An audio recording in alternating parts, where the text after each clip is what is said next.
Hey guys, this is Anthony Morganti. I am MrPhotographer.com. In this video, I'm going to show you around my studio and all the stuff I have in my studio.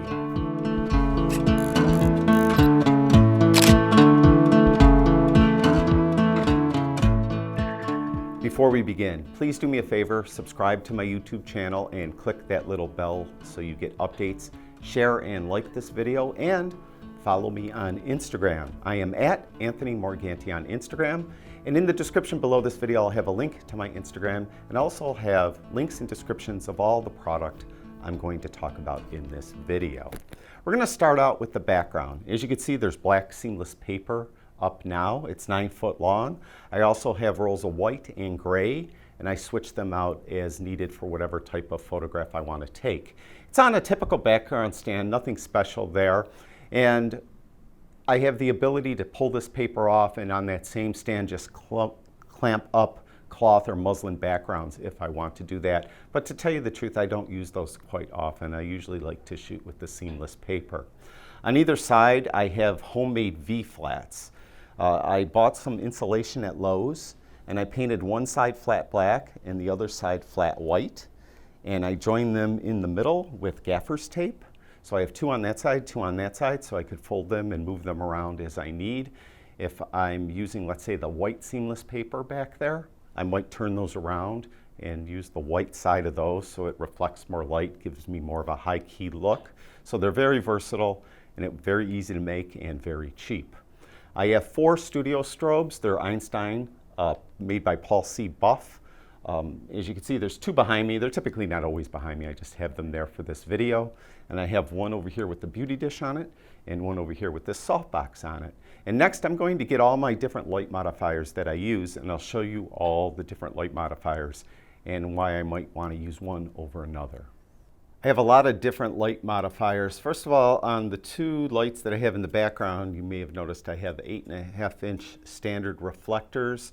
I use these mainly to illuminate a background. So if I have the white or gray paper up, I'll use these to illuminate the background. I rarely use these on a person, although you may remember a couple weeks ago I did a low-key shot where I actually used one of these with a grid.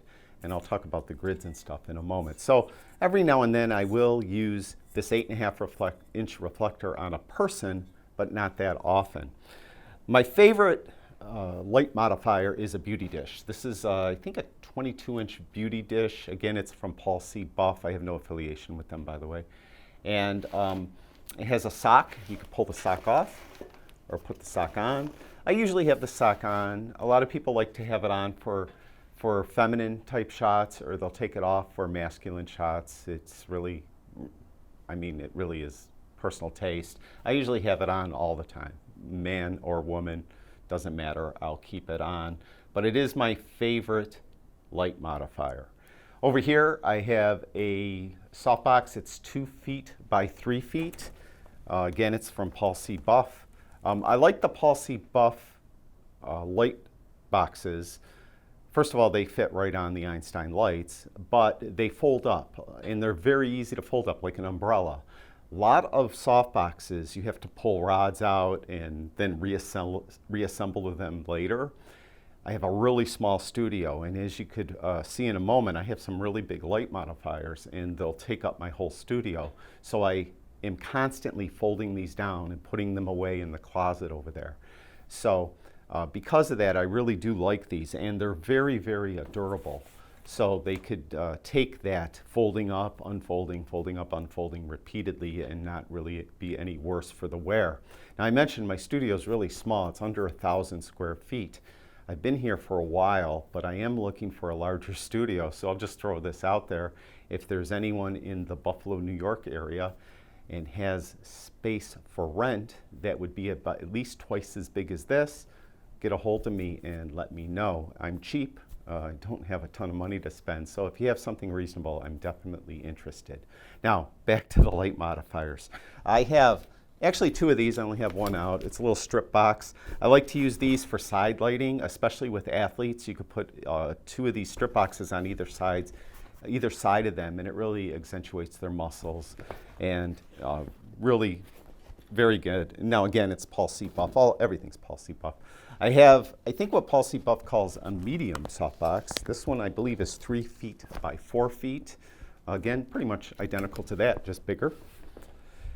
I have an Octabox. I believe this is a 48-inch, 4-foot Octabox, and I use this one quite a bit. Probably third most. I probably use the Beauty Dish the most, then the smaller one, and then this one the next most. And finally, over here, I have a really, really large one. I think this maybe, I don't know. I forgot the size of this, but estimating it, it looks to be maybe 3 feet by 5 feet. And I'll have it again listed in the description below. And this one I barely ever use. As a matter of fact, my son just asked me if I ever use this, and I think I remember using it once. So it usually is folded up in the closet in the storage room over there. So that is one that I don't often use that I probably should use a little more. Part of the reason why I don't use that, though, is the studio here, I don't really have high ceilings, and you really should try to get yourself a studio that has very high ceilings. Then you could use a softbox like that. But that's more of a full body softbox, and I'm usually not that type of shooter. I usually am like a Head and Shoulders type shooter or something like that. I like to get in tight. It's my style. You see a lot of my portraitures in real tight on the face. That's where the Beauty Dish comes in and why I use something like that. Next, I'll show you some other accessories that I use for these softboxes and just for the studio in general. I forgot about a couple modifiers. I also have this 60-inch umbrella. It's a really cheap umbrella. It's made by Impact, and it's actually a dual shoot-through umbrella or reflective umbrella. If you're going to use it as a shoot-through umbrella, it has a little black cover on it. So you take that cover off, and then you could use it as a shoot-through, and with it on, it's a reflective umbrella. And I do actually use this for large groups. Not so much in the studio because, again, my studio is relatively small, so I can't use that really in here effectively, but I have used it to photograph bands and things like that. I also have a really small, I actually have two of these, really small shoot-through umbrella. Just nothing fancy there. And I don't think I've used that in years. I've used that a long time ago, but I haven't used that in years. Now, as far as the other light modifiers, I should mention the stands. They're 9-foot stands and they're air cushioned, so if you slip or something and the light is going to come down, it's air cushioned so it won't come crashing down, and hopefully your light won't get damaged. The Beauty Dish I have on a boom arm. You can see this boom arm here, and that is so when I could have the stand off to the side and bring the Beauty Dish up in front of the subject, and with the boom arm, you need that. I mean, it's absolutely a necessity in the studio. They have stands now that all that's built in, and I'm actually going to get one of those. They're C stands, and they work much better than this. This is really heavy. Now, whenever you use a boom arm, in anytime you use a light stand and you have a relatively heavy, expensive light on it, you should put a sandbag, or at least a number of sandbags on the legs. And I have 4 of these sandbags, and when you buy these, they're empty. So you'll buy it from a photography store or from Amazon or something, because shipping would probably be outrageous from Amazon for something as heavy as this. So you get them empty, and then what you do is you go to Home Depot or Lowe's or one of those types of stores, and you buy play sand that you would buy for a child's sandbox, and you just fill them up yourself. And I don't know if it's in the shot, but there's 3 sandbags on this light right now, so it just doesn't tip over, especially when that boom arm is out. So sandbags are a necessity. I also have another boom arm in case I ever want to have another one of the lights off to the side, so I have the boom arm here. And then I have this little drawer thing that I bought at Walmart, super cheap. And in here I keep a lot of different accessories. First of all, so anyway, in the top I have some gels. I don't use gels a lot, and I don't have a gel holder. I'll just use gaffer's tape and tape them over a reflector if I do use them. But I have a set of gels. I also have some various cards, including a gray card. For lighting, I also have a larger gray card for white balance. Next down, I have some grids for the 8.5-inch reflectors. I have two different grids. This is a 30-degree grid, and this is a 15-degree grid. And you would use a grid to just restrict the light so it doesn't splay out as much. It will be more on your subject. I also have another smaller reflector. This reflector you use in conjunction with an umbrella as opposed to those 8.5 reflectors. If I was to use this umbrella or even that shoot-through umbrella, you would use this smaller reflector for that. Below that, I have some grids for the softboxes, and this is the one for the strip box. I have a grid for every softbox I have. Again, you just put that on right over the front of the softbox. It's going to restrict light so the light doesn't splay out as much. You're going to keep it on your subject. You may not want the light to hit the background, and you'll use just that, a grid, nothing special. And I have them, as I mentioned, for every softbox I have, and I have them labeled so that I don't have to mess around. I could go in there and grab the grid I need. Below that, I have gaffer's tape. I have gaffer's tape all over the place. There's gaffer's tape everywhere you look in this studio, I think. And below that, I have some clamps. I mentioned that if I want to, I could clamp up a background over there and that. So I have a bunch of clamps, a lot of them. I also have this small kind of boom arm. Sometimes, if I need to tilt a softbox, it's too close to the stand. And then what you would do is you would put this arm on, and then you put the softbox on over here, and it gives you just a little more room so you could tilt the softbox. So that is there. And I think I have one more thing to show you. Okay, I'm one of those photographers that uses a light meter. I use the light meter all the time. A lot of studio photographers, some very prominent photographers, don't use a light meter at all. They'll just keep adjusting the lights until they like how it looks.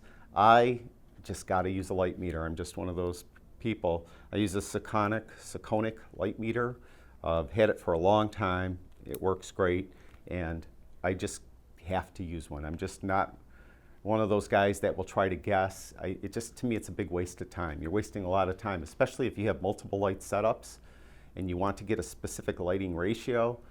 You're just guessing. I prefer to just use the meter. I could set it up in minutes compared to, like, half hour, hour. Some of these photographers take. I just don't see the sense in not having a meter. Then the trigger. I have this trigger that is a Cyber Commander. Again, it's for the Einstein lights.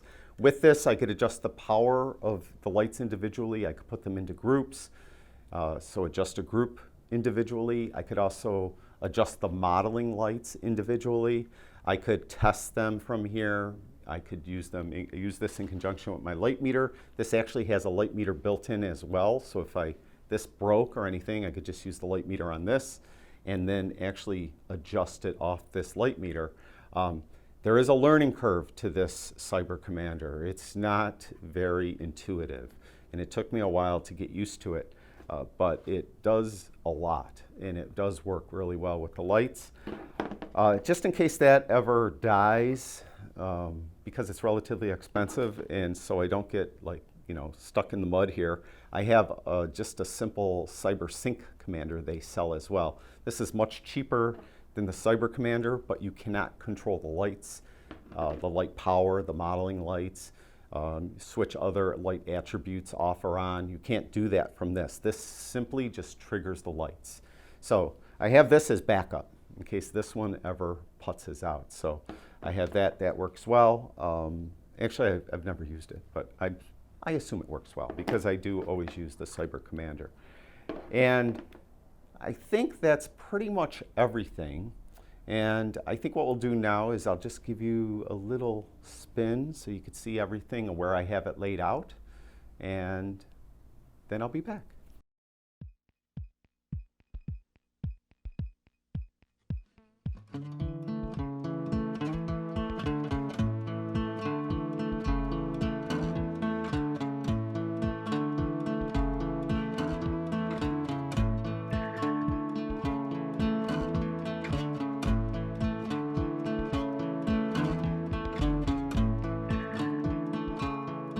And that's my studio. Thanks for coming along for the mini tour I gave you. If you have any questions about any of the equipment or anything else, leave them in the comments below. Thank you for watching my videos. I really do appreciate it. I'll talk to you guys soon.